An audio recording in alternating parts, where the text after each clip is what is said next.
Em ti abençoarei todos os povos do mundo. Promessa de Deus para Abraão.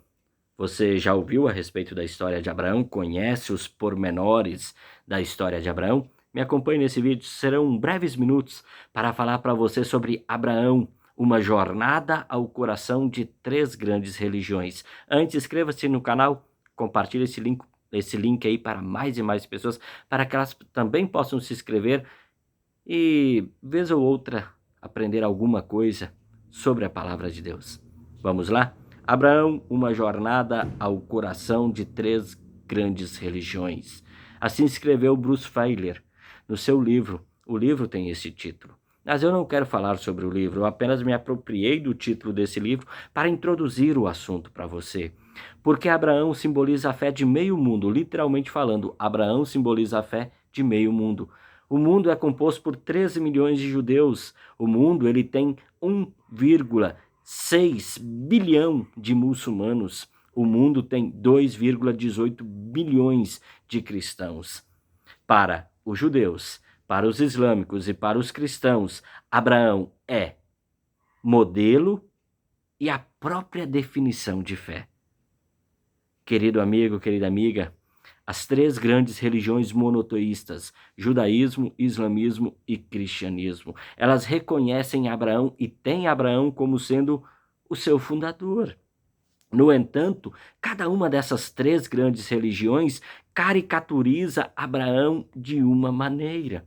Para os judeus e para os cristãos, nós temos, a origem do povo judeu por meio de Isaac. Para os islâmicos, para os muçulmanos, nós temos a origem do povo árabe, o povo da promessa, por meio de Ismael. Por meio de Ismael.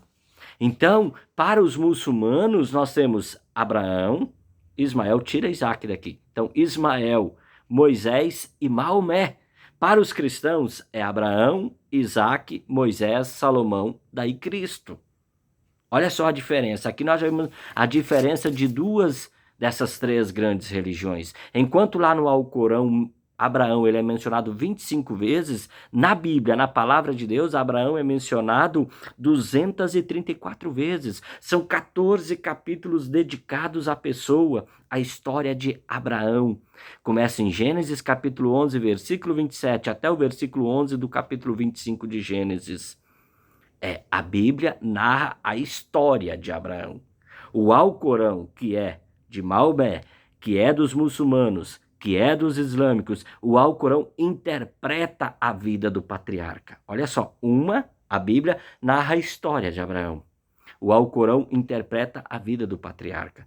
Para os islâmicos, Abraão ele descobriu sozinho o Deus único. Mas para os cristãos, Deus chamou Abraão, assim como está na palavra de Deus em Gênesis capítulo 12. Para os judeus e também para os muçulmanos, Ismael é o herdeiro da promessa. Tanto que os judeus eles ainda aguardam o Salvador, o libertador político, assim como eles achavam que Jesus seria o libertador político naquela época da opressão do governo ou do Império Romano. Os cristãos, eles têm em Isaac o herdeiro da promessa. Por essa razão, o Ocidente ele está em constante luta. E qual é a luta do Ocidente? O povo escolhido é o povo árabe ou o povo hebreu? O povo escolhido começa com Ismael ou começa com Isaac? Quando Deus chamou Abraão, está lá em Gênesis capítulo 12, versículo 3, Deus fez uma promessa: abençoarei todos os povos do mundo. Agora a minha pergunta para você é, como? Como que Deus vai abençoar todo o mundo, todos os povos da terra, se de Abraão surgiu 3 religiões? Como Deus vai abençoar todos os povos do mundo, se agora nós temos 2 raças e 2 povos que inclusive lutam entre si para determinar mediante força qual é o povo escolhido de Deus? Para os judeus, Abraão os fez uma raça distinta. Então, os judeus, eles dizem, somos descendentes de Abraão, então nós somos únicos. Olha, a descrição que o judeu tem de Abraão, confere aí na palavra de Deus, aí na Bíblia, na sua casa, é uma descrição dada lá em Isaías, capítulo 51, versículo 2. Para os islâmicos, Abraão os torna únicos, porque eles por serem descendentes de Ismael, eles por terem o Alcorão, o livro sagrado deles, eles são o único povo salvo na face da terra. Aí lá no Alcorão, na Surra, que é assim que é chamado, Surra 2,129, diz assim: aceita a fé judaica ou cristã e terás orientação correta. Dizer então, não, de maneira nenhuma, nós cremos na fé de Abraão, o correto. Ele não era idólatra. Para os cristãos, olha aqui, para os cristãos, Abraão é a bênção para todos os povos. Agora, como Abraão é a bênção para todos os povos, para o cristão? Como diz Paulo na carta aos Romanos, os judeus não têm Novo Testamento.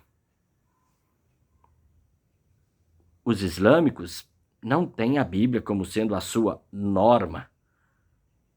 É o Alcorão. E para o cristão que tem a palavra de Deus, Antigo e Novo Testamento, como sua norma de fé, de orientação e de vida, no Novo Testamento o apóstolo Paulo ele afirma: os verdadeiros descendentes de Abraão são os que têm fé. Gálatas 3, versículo 7. E lá na carta aos Romanos, o apóstolo Paulo fez a sua anotação dizendo: a promessa de Deus depende da fé, a fim de que a promessa seja garantida como presente de Deus a todos os descendentes de Abraão. Ela não é somente aos que obedecem à lei. Veja só, a salvação não é somente dos que obedecem à lei, mas para os que creem em Deus como Abraão creu, pois ele é o pai espiritual de todos nós. O judaísmo se baseia na Torá, principalmente no Talmud. O que é o Talmud? É o comentário que os judeus fazem à Torá.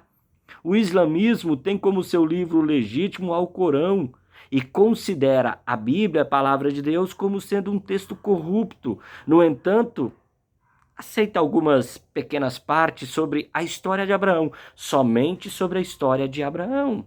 E o cristianismo tem como sua autoridade as Sagradas Escrituras, e é pelas Sagradas Escrituras que nós conhecemos a bênção que Deus daria para todos os povos do mundo em Abraão, Jesus Cristo. É na Bíblia que nós conhecemos Jesus Cristo. Assim, ao chamar Abraão, com o episódio do seu chamado, narrado em Gênesis 3, a Bíblia passa a descrever todo o plano de salvação, de redenção que você e eu temos em Cristo Jesus. Cristo é o descendente do qual todas as nações foram, são e serão abençoadas. Leia Gênesis 1 até o 11. Gênesis capítulo 1 até o 11 descreve quem é Deus e descreve a que ponto chegou o homem que caiu em pecado. O homem que cedeu à tentação e caiu em pecado. A raça humana ela se tornou desagradável. A raça humana ela se tornou oposta à vontade, aos planos, aos desígnios de Deus. A raça humana se tornou merecedora de toda condenação, de toda maldição. Mas é justamente para esse povo que merecia tudo isso que Deus chama Abraão e diz: Abraão, da sua descendência, do seu descendente, eu vou abençoar todos os povos do mundo. Com você eu vou começar um povo, e desse povo eu vou mandar o Salvador de todos os povos. Aí nós temos de Gênesis 12 até Apocalipse 22, todo o plano da redenção de Deus. E como nós também vamos ocupar o nosso lugar lá na Jerusalém celestial. Maravilhosa é a história de Abraão. E ela tem uma grande mensagem para todos nós. Abençoarei todos os povos do mundo, porque o descendente de Abraão é Jesus Cristo. E em Cristo nós temos a bênção, pela qual Deus disse a Abraão que abençoaria todas as nações, inclusive a sua nação, inclusive a sua casa, inclusive você, inclusive a mim. Nessa bênção, nós agora, como diz lá em Hebreus 11:10, é nessa bênção, em Jesus, que nós caminhamos, esperando a cidade que Deus planejou construir e que Deus construiu e nos dá a chave para entrar nessa cidade em seu Filho Jesus Cristo. Deus te abençoe. Um forte abraço, até uma próxima oportunidade. Se o Papai do Céu assim nos permitir. Tchau, tchau. Deus abençoe.